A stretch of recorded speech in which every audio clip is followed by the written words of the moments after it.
You're watching West Dakota Fox News at 9 with Anna Schleisman and meteorologist Henry Blakes. Your first news of the night starts right now on West Dakota Fox News at 9.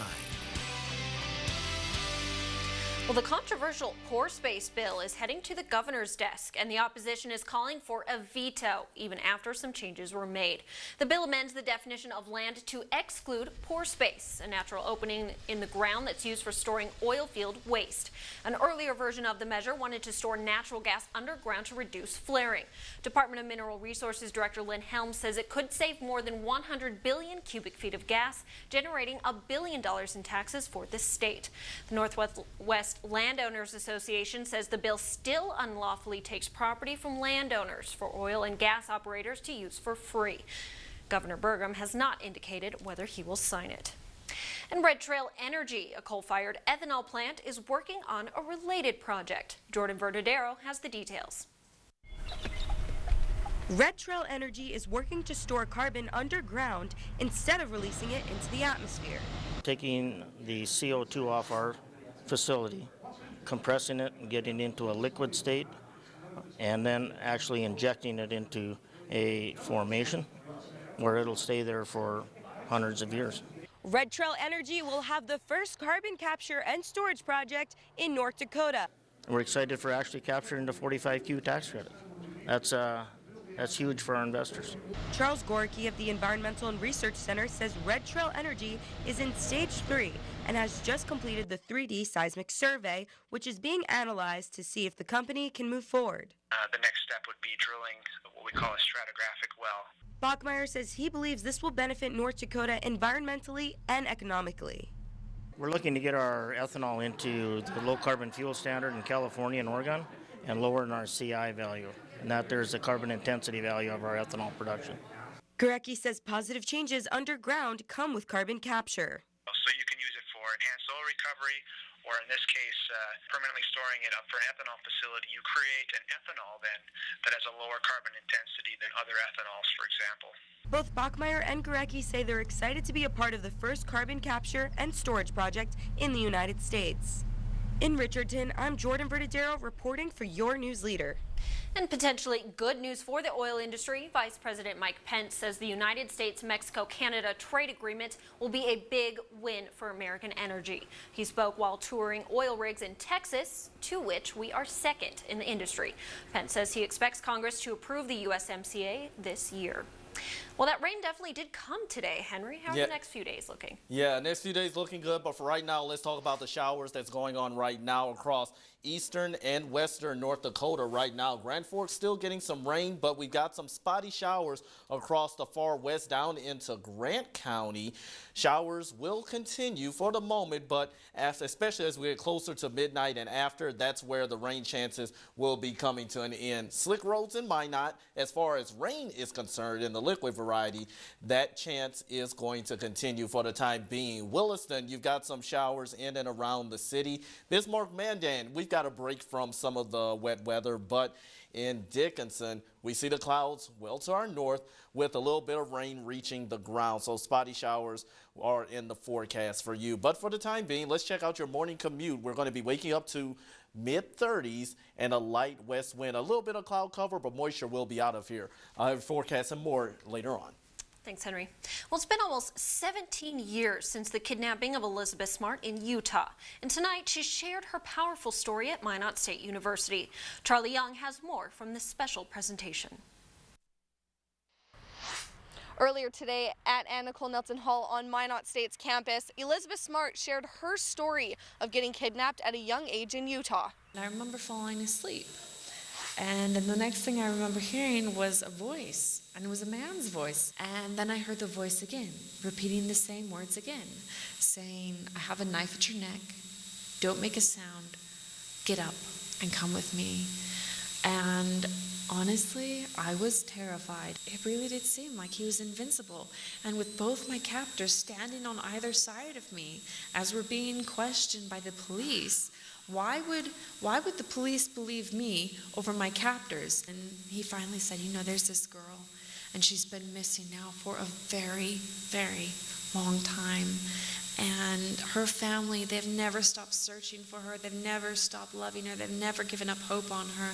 They want her to come home more than anything in this world. Aren't you ready to go home now?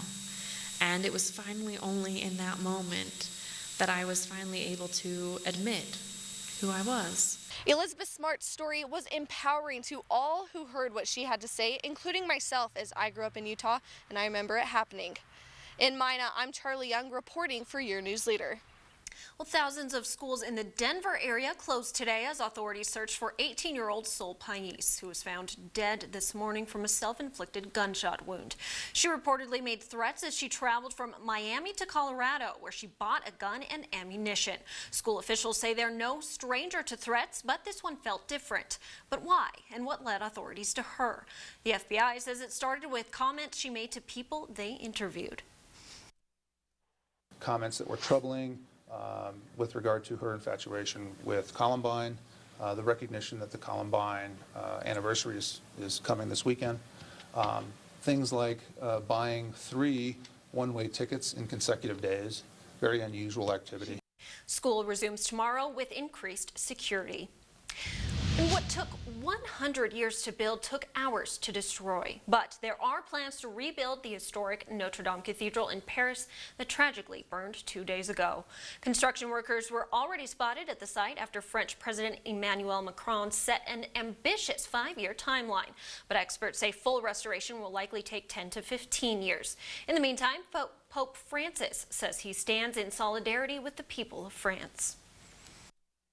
I was particularly pained by this, and I'm very, very near to you, particularly those who put in such effort to save the Basilica. So far, more than $900 million have been pledged to the reconstruction of the cathedral. Well, North Dakota lawmakers want to fund a statewide interoperable radio network, or SIREN, for the first responders. The SIREN bill puts forward $40 million of state money to cover 95% of the state with radios in police cars and fire trucks, and 85% with HIP radios. Jason Sugelmeyer with Bismarck Police says they deal with radio failure every day. With a new system in place, they'll be able to act fast. Seconds count when we're responding to emergency calls, and this is going to be able to help us communicate better with our dispatchers. Stugelmeyer says they're not expecting any benefits for a few years as the towers are built. It now goes back to each chamber for a final vote. Well, the Senate passed a bill to use taxpayer money for the Theodore Roosevelt Library in Medora. Now, it would make $50 million available, $15 million from the general fund and $35 million from a Bank of North Dakota loan, if $100 million in donations is secured. Supporters say it will increase tourism, but the opposition would rather use the funds to take care of our people first. As the end of the session nears, some wonder why it was brought up now and if there's still time. Why wouldn't we respect the legislative process enough to introduce a bill 69 days ago? We're going to leave here in a few days, and if we fail to act, we might have lost our opportunity to seize the moment. It's expected to face a closer vote in the House. And State Superintendent Kirsten Basler is accepting applications for a new family engagement cabinet to give parents and others a direct say in school policies. Basler says she wants family members to feel engaged and give them the opportunity to become a part of the student's education system. Applications are due by April 25th. Basler will make selections May 1st for the 18-month terms. Well, there's been some question if the Ethics Reform House bill passed by senators today actually reflects what voters wanted when they approved the reform in November. The bill looks to restrict lobbying and create an independent ethics commission, among other things. But Democratic Senator Tim Mathern says it may actually create more loopholes for lobbyists and gift giving. Mathern is the primary sponsor of a competing ethics bill that passed unanimously in the Senate and is awaiting action in the House. Well, both chambers have now passed a bill that prohibits nuclear waste dumping in North Dakota, but sets the regulatory framework to do so if mandated by the federal government, and sets up a state commission to oversee those regulations. It was inspired by an exploratory borehole for nuclear waste near Rugby that was proposed by the U.S. Department of Energy in 2016. It now goes to the governor's desk. And the discussion in Washington, D.C. today was about opportunity zones, a topic which Senator Kevin Kramer says Governor Burgum is handling well. He's designated many tribal communities as opportunity zones, which is an incentive to invest in low-income communities that have faced economic hardship. Cass County Vice Chairman Chad Peterson attended today's event to bring best practices back to North Dakota. And city leaders in Dickinson have been planning for a town square for several years now. But this year, some of those plans have changed due to cost. Megan Hoffman explains. Rosie Decker has owned special occasions on Sim Street in Dickinson for 18 years. When she saw the plans city leaders were developing for a town square with a park and event center, she was on board. Our community needs to be upgraded. We need to bring it into the 21st century. Last year, officials started looking at Site A on the corner of Sims and Villard, right next to Special Occasions, as the spot for the town square. But City Administrator Joe Goss says to use that location, they would have to purchase 3 buildings, including Decker's, and tear them down, adding at least $1 million to the project cost. And we looked at that in the budget and are a little concerned about how we might arrive to that number. That cost about $7 million. The project cost is estimated around $5 to $5.5 million. The Downtown Association is hoping to raise $2 million, and the city will match with another $2 million, with some other dollars still needing to be raised. Gon Decker says this is something that the community needs. And it can bring more people downtown, centralize some events we already have, and also bring some more folks down and more events. But now the city is looking at Site B on 1st Avenue West to try and reduce some of those costs, and Decker says she's not on board. It's between 2 buildings. It's off the beaten path, and it would not benefit our businesses downtown. Goss says they don't want to completely abandon Site A and could have some features in both spots. In Dickinson, I'm Megan Hoffman for your News Leader. Goss says there's no cost estimate on Site B yet. And once plans are in place, they'll take those back to the community. He hopes to start fundraising by the end of the year and break ground in 2020. Well, coming up, a piece of Bismarck's history is getting a second wind. And we still got some rain showers across the west. Looking at our Dickinson Skywatch camera, much not reaching the ground, but a few sprinkles are likely throughout the Queen City. Your forecast is next. A man who was accused of breaking into a Minot residence last August and opening fire on a resident was convicted today. Investigators say 45-year-old Travis Yoni fired a .22 caliber rifle at the residence before forcing his way in. He missed when he fired again at the 30-year-old victim, who subdued him until police arrived. Yoni was found guilty of 6 counts, including attempted murder, and could face up to 20 years in prison. Highway Patrol arrested a man for a DUI last night in McKenzie County after an injury crash. 27-year-old Brett Murchison was charged with criminal vehicular injury after law enforcement say he was speeding on Highway 85, lost control of his vehicle. He crossed over the center line and slammed head-on into a pickup driven by a 46-year-old Dickinson man. Both trucks were totaled and both drivers were injured. It's something we've never dealt with before.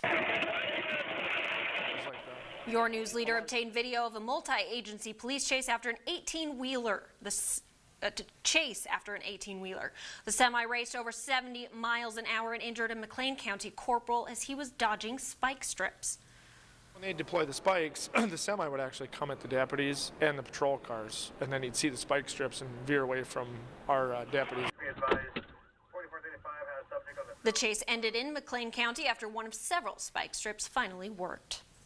The Southside Street project in Mandan will cost more than $5 million if the city goes through with every phase, according to the bidding process. A public hearing will be held on the 23rd or 24th for final input on the project. And a 51-year-old landmark of Bismarck is returning after a month-long hiatus. John Salling has the details about the White House cafeteria's grand reopening. This room has played a significant part in the lives of patrons like Sherry Pyler. My husband and I did get engaged right over there, so it is, kind of a special spot for us.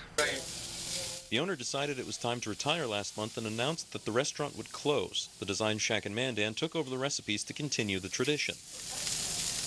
We got a phone call after phone call from the community and our customers, and in Mandan, as you know, we were baking over there, and continuing on the cookies, and we just barely could keep up with our small kitchen over there. So that kind of told us maybe we should reevaluate.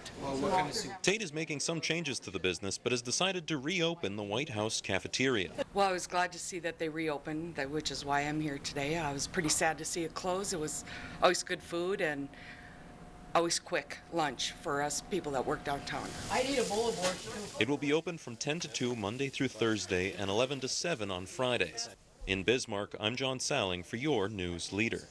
And the official grand reopening is on May 7th. Well, hopefully it'll be a beautiful sunny day, Henry. Yeah, let's hope so. But for today, we did have the rain showers, a few thunderstorms, and also funnel cloud, not related to a thunderstorm, but this is a cold air funnel that was confirmed, taken by Jake Stiles. This was just northeast of Drake, North Dakota in McHenry County, and this was taken around 6:30 this evening. Some eerie-looking clouds, but beautiful at times across the Dickinson area, and some rainbows, also double rainbow. This taken by Evan in Dickinson. Double rainbow over Dickinson, double rainbow over New Salem. You name it, you got it. This also, Dean Rummel, another rainbow photo from Dickinson. If you'd like to see these photos, go to skyspyphotos.com or visit our KFYR-TV Facebook page. Right now, we still have showers, especially across eastern North Dakota. Spotty showers here and there across the west, in and around Dickinson, pushing southeast,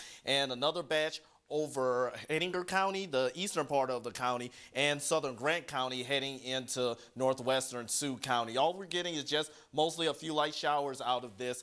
As far as the rain chances, they're going to be on the decrease tonight, especially after midnight. They'll be coming to an end. 48 was the high today at Bismarck. Still felt rather good, but that was only because of the rain that temperatures were so low across the central region. Elsewhere, where you didn't get as much rain, you were in the upper 50s and lower 60s across the Highway 85 corridor into Montana. And right now, temperatures gradually falling into the low to mid 40s with our wind out of the northwest now anywhere between 5 to 15 miles per hour. Weather in motion shows that also agrees with the forecast that we are going to be seeing decreasing rain chances, especially after midnight. Otherwise, tomorrow's looking good. Could be a little breezy at times. Be mindful of that. And during the afternoon, there'll still be enough instability where we could get a little bit of showers and maybe a few embedded thunderstorms across eastern and portions of south central North Dakota. But the point is that these chances are only at 30%. So that means not everyone is going to get the activity. But if you do,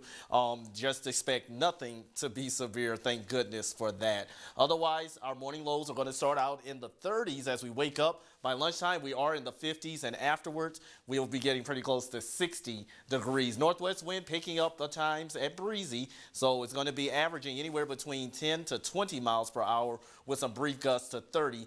Can't be ruled out. So for tonight, chances coming to an end after midnight of precipitation. Morning lows mid to upper 30s. Wind light around 5 miles per hour, but then becoming a little breezy tomorrow, 10 to 20 on average. But at least our temperatures will be near 60 degrees, and we're going to be talking about a mixture of sun and clouds. As we head into your weekend, we're talking about a slight chance of showers on Saturday, but your Easter weekend's looking good even into next week. Thanks, Henry. Well, just a few grains of this new drug is deadly. We'll tell you which one after the break.